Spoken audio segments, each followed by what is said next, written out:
일본 전 국민이 경악을 금치 못하고 있습니다.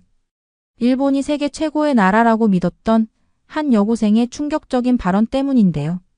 이로 인해 일본 정부는 긴급 기자회견을 열어 이 사태의 심각성을 논의했습니다. 심지어 현재 일본을 강타한 대지진의 피해보다 더 큰 파장이 예상된다는 분석까지 나오고 있는데요. 과연 이 여고생이 밝힌 충격적인 진실의 내용은 무엇이었을까요? 지금 바로 시작해 보도록 하겠습니다. 시청하시기 전에 좋아요와 구독을 눌러주시면 영상 제작에 큰 힘이 됩니다. 일본은 세계 최고의 나라, 세계에서 가장 위대한 나라다. 저는 매일 저녁 식탁에서 같은 말을 들으며 자랐습니다. 안녕하세요. 제 이름은 요시다 메이입니다. 도쿄도립 고등학교에서 졸업을 앞두고 있죠. 도쿄에서 평범하게 살고 있는 저희 가족에게는 아무도 모르는 비밀이 있었습니다. 일본의 대기업 임원이신 저희 아버지는 매일 저녁 식사 시간에 저를 긴장하게 만들었죠. 그때마다 시작되는 아버지의 한국 이야기 때문이었어요. 아버지의 교육 시간이 시작됐습니다. 일본이 아니었다면 한국은 아직도 거지처럼 살고 있을 거야. 한국의 기술, 문화 전부 우리 일본 것을 베낀 거야. 저는 고개를 끄덕였습니다. 당연한 일이었죠. 학교에서도 친구들이 한국 드라마나 음악 이야기를 할 때도 코웃음을 쳤어요. 교실 책상에 앉아 말했습니다. 한국 것이 뭐가 대단하다는 거야?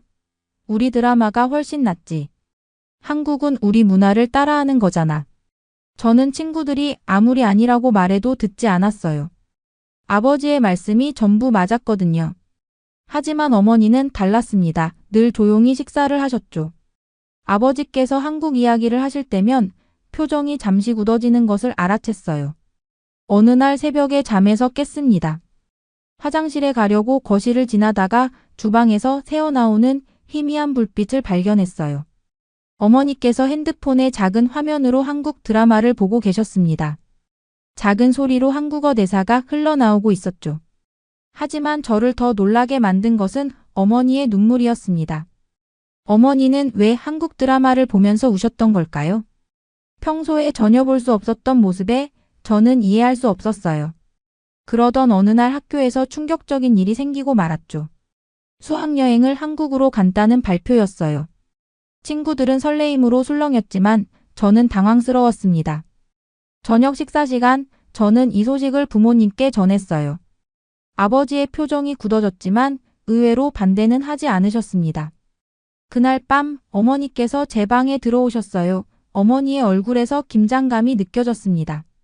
평소와는 달리 손이 떨리고 있는 게 보였어요. 어머니는 심각한 표정으로 종이 한 장을 건네셨습니다. 그 안에는 전화번호와 이름이 적혀 있었어요. 한국에 도착하면 이 번호로 연락을 해보렴. 꼭 만나야 할 사람이 있단다. 그리고 거실에서 들리는 아버지의 발소리에 어머니는 순식간에 제 방에서 나가셨어요. 창밖으로 도쿄의 야경을 바라보았습니다. 어머니가 건네주신 종이를 들고 생각했죠. 어머님께서 제가 꼭 만나야 한다고 한 사람은 누구이고 우리 가족에게는 어떤 비밀이 있는 걸까? 며칠 후 한국으로 떠나는 날이 왔습니다. 걱정 반, 기대 반이었던 한국 여행이 시작되었죠. 하네다 공항에 도착해 체크인을 마친 후 비행기에 몸을 실었습니다. 탑승하자마자 한국 승무원들의 세련된 모습에 시선을 뗄 수 없었어요. 단정한 유니폼 차림의 승무원들의 친절한 미소가 아름다웠죠. 옆자리에 앉으신 아이가 기침을 하자 승무원은 즉시 따뜻한 물을 가져다 주고 세심하게 신경 써주는 모습이 인상적이었습니다. 짧은 비행시간 동안 일본 항공사에서는 보기 힘든 서비스에 감동을 받았어요. 처음 인천공항에 도착했을 때의 그 압도적인 첫인상을 잊을 수가 없습니다. 도쿄의 하네다 공항에서 수없이 많은 시간을 보냈지만 인천공항의 모습은 마치 공상과학 영화에서 보던 한 장면 같았어요. 천장까지 닿을 듯한 유리벽과 은은하게 퍼지는 자연광, 그리고 마치 물결처럼 흐르는 곡선의 건축 디자인은 제 시선을 사로잡기에 충분했습니다.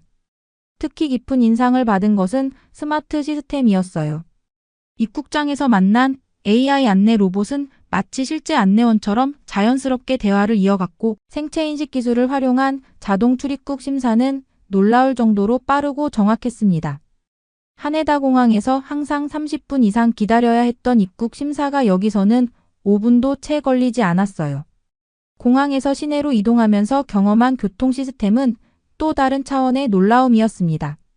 하나의 교통카드로 지하철, 버스는 물론 택시 결제까지 가능하다는 사실이 신선한 충격으로 다가왔어요. 일본에서는 당연하게 여겼던 복잡한 교통카드 시스템, JR 패스, 지하철 카드, 버스 카드를 따로 들고 다녀야 했던 불편함이 이제야 눈에 들어왔습니다. 더욱 놀라웠던 것은 이 교통카드 하나로 편의점, 카페, 심지어 일부 식당에서도 결제가 가능하다는 점이었어요. 이런 통합 시스템을 경험하고 나니 각각의 용도별로 다른 카드를 사용해야 했던 일본의 시스템이 마치 아날로그 시대의 유물처럼 느껴졌습니다. 한국의 이런 모습을 보며 문득 깨달았습니다. 기술의 발전이란 단순히 새로운 것을 만드는 게 아니라 그것을 얼마나 효율적으로 일상에 녹여내느냐가 더 중요하다는 것을요. 이제 막 시작된 저의 한국 생활이 어떤 새로운 깨달음을 더 가져다 줄지 기대가 되었습니다. 공항철도에 몸을 실었습니다. 차량에 들어서는 순간 예상치 못한 쾌적함에 눈이 휘둥그레졌어요. 일본의 신칸센도 깨끗하다고 생각했는데 이곳의 공항철도는 마치 고급 호텔의 로비처럼 정갈했습니다. 좌석마다 설치된 모니터에서는 실시간 뉴스가 흘러나왔고 객차 끝에 설치된 대형 전광판은 다음 역과 도착 시간을 한눈에 보여주고 있었어요. 열차가 도심으로 향하는 동안 제 마음은 복잡해졌습니다. 어릴 적 아버지께서 들려주시던 한국의 모습과 지금 제 눈앞에 펼쳐진 광경이 너무나 달랐기 때문이에요. 아버지의 기억 속 한국은 여전히 전쟁의 상처를 안고 있는 개발도상국이었는데 창 밖으로 보이는 풍경은 마치 실리콘밸리를 연상케 했습니다. 곳곳에 들어선 첨단 건물들과 정돈된 도시계획, 그리고 세련된 디자인의 공공시설물들은 제가 알던 아시아의 어느 도시와도 다른 인상을 주었어요. 특히 눈에 띈 것은 거리 곳곳에 설치된 전기차 충전소와 공공 와이파이 존이었습니다. 도쿄에서도 보기 힘든 광경이었죠. 서울역에 다다를 무렵 저는 이미 이 도시에 완전히 매료되어 있었습니다. 아버지께 보여드리고 싶은 것들이 너무 많아졌어요. 어쩌면 한국이라는 나라를 너무 오래된 렌즈로 바라보고 있었던 건 아닐까 하는 생각이 들었습니다. 저희는 첫 번째 목적지인 경복궁에 도착을 했어요. 경복궁의 거대한 홍해문 앞에 서서 잠시 발걸음을 멈췄습니다. 조선 왕조 500년의 역사가 시작된 이곳을 직접 보니 가슴 한켠이 묵직해졌어요. 사실 오기 전까지만 해도 그저 오래된 건물일 뿐이라고 생각했습니다. 하지만 문 안으로 들어서는 순간 그동안의 제 생각이 얼마나 단순했는지 깨달았어요. 가이드 선생님의 목소리가 궁궐 안을 울렸습니다. 이곳은 조선의 법궁인 경복궁입니다. 뒤로는 북악산이 든든하게 자리 잡고 있죠. 발걸음을 옮길 때마다 웅장한 정각들이 시선을 사로잡았어요. 맑은 하늘 아래 화려한 단청은 마치 어제 막 칠한 것처럼 선명했습니다. 돌계단 앞에서 선생님의 설명이 이어졌어요. 신하들은 자신의 품기에 따라 서는 위치가 정해져 있었습니다. 이 건축물들은 모두 주례라는 고대 건축설을 기반으로 설계되었죠. 계단을 오르며 수백 년 전 이곳을 오갔을 신하들의 발자국 소리를 상상해 보았습니다. 그때 가이드 선생님의 목소리가 한층 무거워졌어요. 지금부터 가볼 곳은 우리 역사에서 가장 비극적인 사건이 일어난 장소입니다. 선생님은 을미사변에 대해 이야기하기 시작했습니다. 1895년 일본은 자국의 이익을 위해 조선의 국모를 해하는 만행을 저질렀습니다. 당시 명성황후는 일본의 침략 정책에 강하게 맞섰기 때문이죠. 그 말을 듣는 순간 온몸에 전율이 흘렀습니다. 일본 학교에서 배운 역사와는 너무나도 달랐어요. 교과서에는 이런 이야기가 전혀 없었습니다. 진실을 마주하는 순간 마치 시간이 멈춘 것처럼 주변의 소리가 희미해졌어요. 잠시 경복궁을 자유롭게 둘러볼 시간이었죠. 가이드 선생님께서 다가오셨습니다. 어머니께서 꼭 만나야 할 사람이 있다고 하시던데? 저는 가이드 선생님의 도움을 받아 어머니께 받은 번호로 연락을 했습니다. 몇 번의 문자를 주고받은 뒤 북촌 한옥마을의 주소를 받았죠. 경복궁을 빠져나오는 발걸음이 무거웠습니다. 오늘 들은 이야기들이 제 마음속에서 마치 돌덩이처럼 짓눌러 왔어요. 그동안 배워온 역사가 얼마나 편향되어 있었는지를 깨닫자 부끄러움이 밀려왔습니다. 특히 머릿속을 맴도는 건 어머니의 말이었어요. 출발하기 전 어머니는 이상하리만큼 침착한 표정으로 안아주셨죠. 주소가 적힌 종이를 다시 펼쳐보았습니다. 가슴 한켠에서는 두려움이 피어올랐지만 용기를 내보기로 했어요. 좁은 골목길을 따라 걸으며 주소를 다시 한번 확인했습니다. 돌담 사이로 스며드는 노을빛이 오래된 기와 지붕들을 붉게 물들이고 있었어요. 몇 번의 굽이진 길을 지나 마침내 도착한 곳은 전통 한옥이었습니다. 대문 앞에 서서 한참을 망설였어요. 어머니는 누구를 꼭 만나야 한다고 하신 걸까? 떨리는 손으로 대문을 두드렸습니다. 누구신가요? 한국어로 된 응답이 들려왔어요. 요시다 메이입니다. 어머니께서. 말이 채 끝나기도 전에 대문이 열렸습니다. 흰 머리의 할머니께서 저를 바라보시더니 갑자기 눈시울을 붉히셨어요. 서영아, 내가 정말 서영이구나. 할머니의 말씀에 온몸이 굳어버렸습니다. 서영이라니요? 제 이름은 메이인데? 어서 들어오렴, 이야기할 게 많구나. 한옥 안으로 들어서자 마당 한켠의 은행나무가 가을 햇살을 받아 황금빛으로 빛나고 있었어요. 할머니를 따라 대청마루에 앉았습니다. 내 어머니 지혜는 내 딸이란다. 순간 숨이 멎는 것 같았어요. 어머니의 한국 이름이 지혜라는 것도 한국인이었다는 것도 처음 듣는 이야기였습니다. 1985년 내 어머니는 일본 문학을 공부하려고 도쿄로 유학을 갔지. 그곳에서 내 아버지를 만났어. 할머니의 이야기는 계속 이어졌습니다. 서울대 국문과 수석 졸업생이었던 어머니는 도쿄 대학원에서 공부하던 중 아버지를 만나 사랑에 빠지셨대요. 하지만 일본인 할아버지는 한국인 며느리를 받아들일 수 없다고 하셨고 결국 어머니는 자신의 정체성을 숨기기로 결심하셨다고 합니다. 할머니께서 낡은 앨범을 꺼내 오셨어요. 그 안에는 교복 입은 소녀의 모습부터 대학 시절의 청순한 모습까지 제가 알지 못했던 어머니의 과거가 고스란히 담겨 있었습니다. 특히 한복을 입고 환하게 웃고 있는 어머니의 모습 앞에서 저도 모르게 눈물이 흘렀어요. 서랍 깊숙이 자신의 과거를 꽁꽁 숨기고 살아오신 어머니의 아픔이 가슴 깊이 전해졌습니다. 할머니의 따뜻한 손길이 제 어깨를 감쌌어요. 그 순간 어머니의 손길과 똑같은 온기가 전해졌습니다. 이제야 이해할 수 있었어요. 어머니가 왜 한국 드라마를 보며 몰래 눈물을 닦으시곤 했는지, 왜 가끔 딸빛 아래 혼자 서성이셨는지. 깊어가는 밤 할머니의 이야기는 계속되었습니다. 그리고 마침내 할머니의 집을 나서며 서울의 밤거리로 발걸음을 옮겼어요. 머릿속은 여전히 복잡하지만 한 가지 확실한 것이 있었습니다. 이제는 더 많은 진실을 알고 싶다는 것. 한밤중에 이태원 거리를 홀로 걸었습니다. 할머니께 들은 이야기들이 머릿속에서 맴돌았어요. 청춘 시절 어머니의 모습을 상상하며 발걸음을 옮겼습니다. 늦은 시간임에도 거리는 여전히 활기가 넘쳤어요. 화려한 간판들이 밤하늘을 수놓았고 맛있는 음식 냄새가 골목마다 가득했습니다. 편의점에 들러 음료수를 집어들었어요. 계산대 앞에서 문득 생각에 잠겼습니다. 30년 전 어머니도 이런 거리를 걸으며 꿈 많은 20살을 보내셨겠죠. 가슴 한켠이 아려왔어요. 쌀쌀한 밤 공기에 몸을 움츠리며 숙소로 발길을 돌렸습니다. 그때였어요. 갑자기 코너를 돌아온 오토바이의 굉음이 밤거리를 가르며 다가왔습니다. 놀라서 뒷걸음질 치다가 발이 꼬여 중심을 잃고 말았어요. 차가운 아스팔트 위로 넘어지면서 무릎이 세게 긁혔습니다. 들고 있던 음료수가 바닥에 쏟아졌어요. 괜찮으세요? 다정한 목소리와 함께 누군가가 손을 내밀었습니다.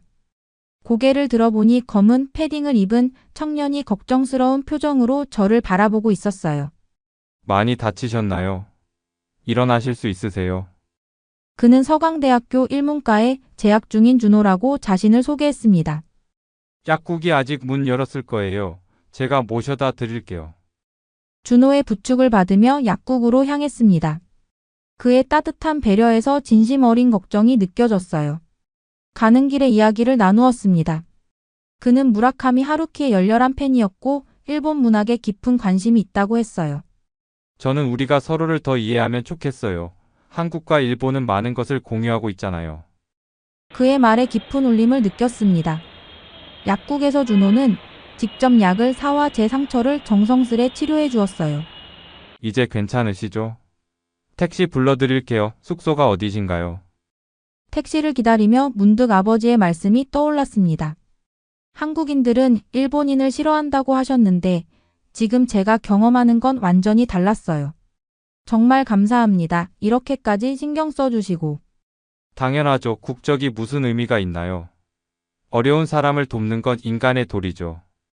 택시에 오르기 전 준호는 쪽지 하나를 건넸습니다. 제 연락처예요. 서울에 계시는 동안 도움이 필요하시면 언제든 연락 주세요. 돌아가는 길에 깊은 생각에 잠겼어요. 한 사람의 따뜻한 마음이 제가 가진 모든 편견을 녹여버린 것 같았습니다. 마음은 따뜻했어요. 무릎의 상처보다 더 크게 마음속 상처가 치유된 것 같았습니다. 깊어가는 밤, 오늘 하루 있었던 일들이 주마등처럼 스쳐 지나갔어요. 어머니의 과거, 준호의 친절까지. 아버지께서도 진실을 알아야 할 때가 왔다고 생각했어요. 돌아가는 비행기 안에서 내내 마음이 무거웠습니다. 가방 속에는 외할머니가 주신 앨범이 들어 있었어요. 더 이상 진실을 숨길 수 없다는 걸 알았습니다. 집으로 가는 전철 안에서 끊임없이 생각이 꼬리를 물었어요. 어떻게 아버지께 이 모든 것을 말씀드려야 할지 걱정이 됐어요. 하지만 준호 씨의 따뜻했던 말이 떠올랐습니다. 이제는 용기를 내야 할 때였어요. 집 현관문을 열자 어머니가 기다리고 계셨습니다. 평소와는 다른 눈빛이셨어요. 마치 모든 걸 알고 계신 듯한 표정이었습니다. 다녀왔어요. 메이 왔구나. 아버지가 서재에서 기다리고 계셔. 가슴이 쿵쾅거렸어요. 떨리는 마음으로 서재 문을 열었습니다. 아버지는 창가에 서서 석양을 바라보고 계셨어요. 언제나 의연하고 당당하셨던 아버지의 뒷모습이 오늘따라 외로워 보였습니다. 아버지 말씀드릴 게 있어요. 아버지가 천천히 고개를 돌리셨습니다. 아버지 이제 알아요? 제가 반은 한국인이라는 걸요. 침묵이 무겁게 내려앉았습니다. 아버지의 표정이 굳어졌지만 저는 계속 이야기했어요. 인천공항은 하네다보다 더 현대적이에요. 도시는 깨끗했고 사람들은 친절했죠. 그리고 외할머니도 만났어요. 아버지의 눈동자가 흔들렸습니다. 저는 하나하나 이야기했어요. 경복궁에서 들은 역사 이야기, 할머니께 들은 어머니의 과거 그리고 한국에서 겪은 모든 일들을요. 어머니는 서울대 국문과 교수셨대요. 일본 문학을 연구하시다가 아버지를 만나셨고요. 아버지는 한참을 말없이 창밖만 바라보셨습니다. 붉은 노을이 서재를 물들이고 있었어요. 마침내 아버지가 깊은 한숨을 내쉬셨습니다. 메이야, 미안하다. 진작 말했어야 했는데 처음 보는 아버지의 떨리는 목소리였어요. 사실 난 늘 알고 있었단다. 내 어머니가 얼마나 대단한 분이었는지, 가문의 체면과 내 편견 때문에 얼마나 많은 걸 포기했는지. 아버지의 눈가가 붉어졌습니다. 그런 아버지의 모습에 저도 모르게 눈물이 흘렀어요. 아버지가 천천히 책상 서랍을 여셨습니다.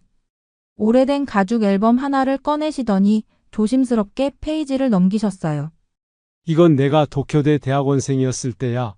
내 어머니는 교환 교수로 오셨지.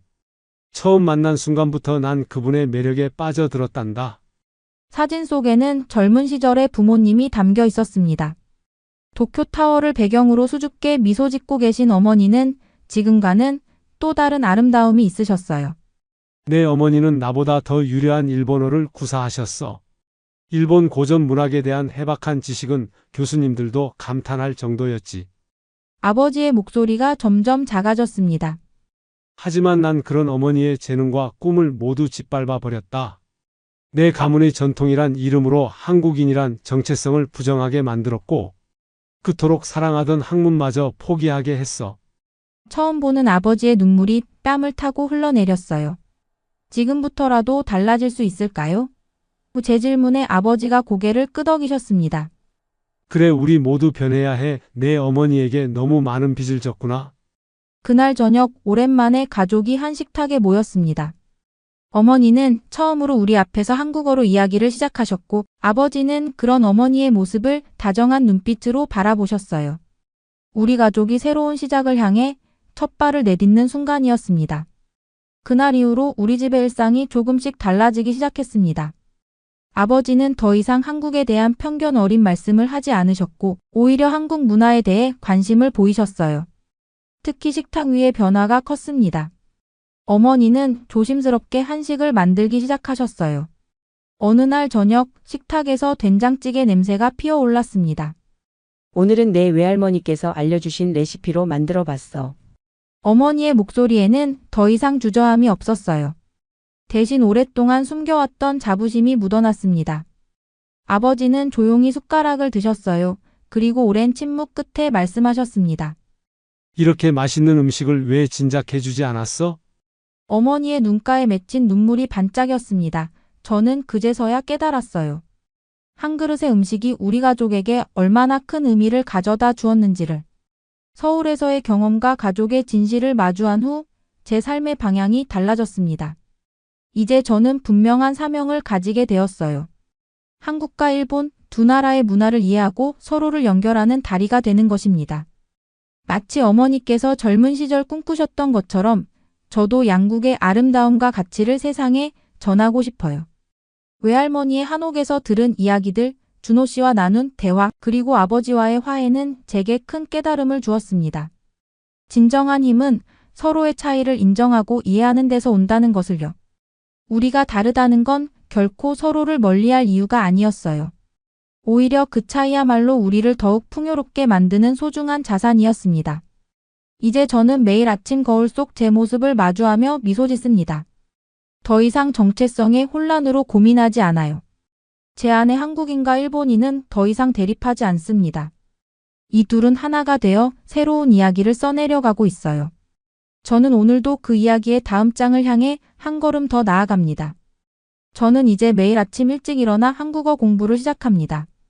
다음 학기에 서울대학교로 교환학생을 가고 싶어요 라고 말했을 때 잠시 거실에 침묵이 감돌았어요. 하지만 이번에는 두렵지 않았습니다.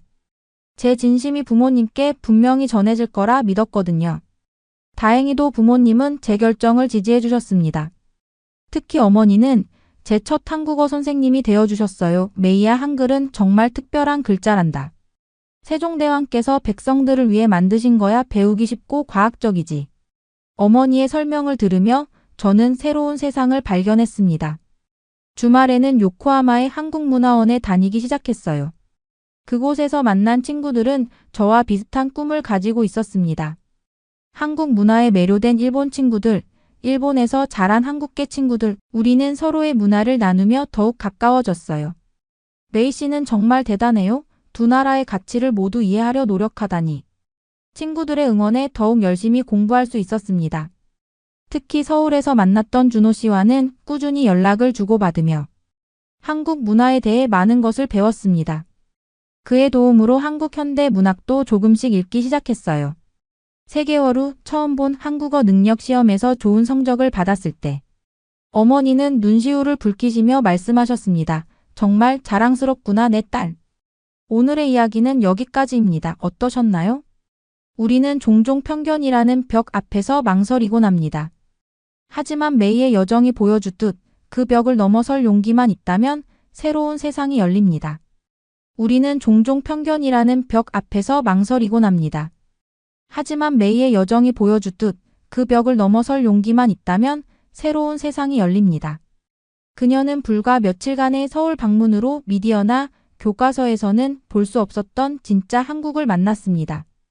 인천공항의 첨단 시설부터 경복궁의 고즈넉한 전통까지 현대와 과거가 조화롭게 공존하는 모습을요. 준호와의 우연한 만남은 그녀에게 한국인의 따뜻한 정을 느끼게 해주었고 외할머니와의 재회는 숨겨진 가족의 진실을 마주하게 했습니다. 이런 경험들이 그녀의 시야를 넓혀주었고 결국 가족의 오랜 편견마저 녹여냈죠.